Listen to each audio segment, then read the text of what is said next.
25 women say they were assaulted inside the Clark County, Indiana jail after an officer sold the key to their cell to male inmates.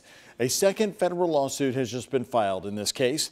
WHS 1119's Tom Lally is talking to attorneys and joins us live in southern Indiana with more on what he learned about the new lawsuit. Tom? On any given night here, there are more than 500 inmates, according to the jail's website.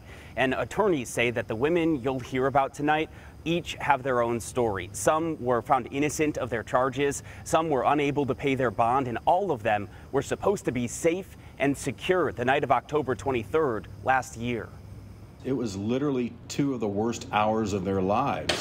On a Saturday night last October, 28 women claim fired officer David Lowe gave two male inmates keys to female pods in exchange for $1,000. Then, two separate federal lawsuits now claim men raped and assaulted female inmates for 2 hours, threatening them not to report it. They're hiding in their beds underneath the covers.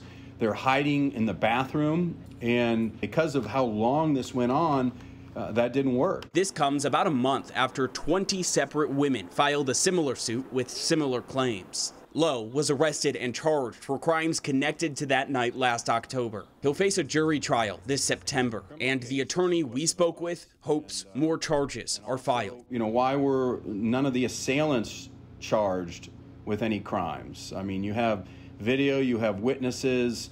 Why have none of the men who came into that jail pod where the women were housed and assaulted and raped them, why have none of them been charged with any crime? And according to Lieutenant Scotty, or Deputy, Chief Deputy that is, Scotty Maples, previously they told us that charges of rape were investigated internally, and as of the end of June, no charges have been filed.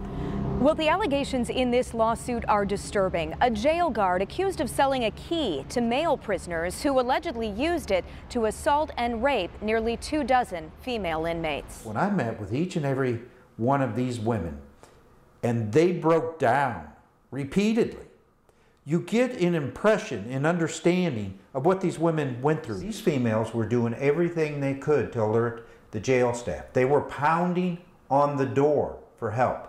They were hitting the buzzer on the inside of the pod in order to alert jail staff.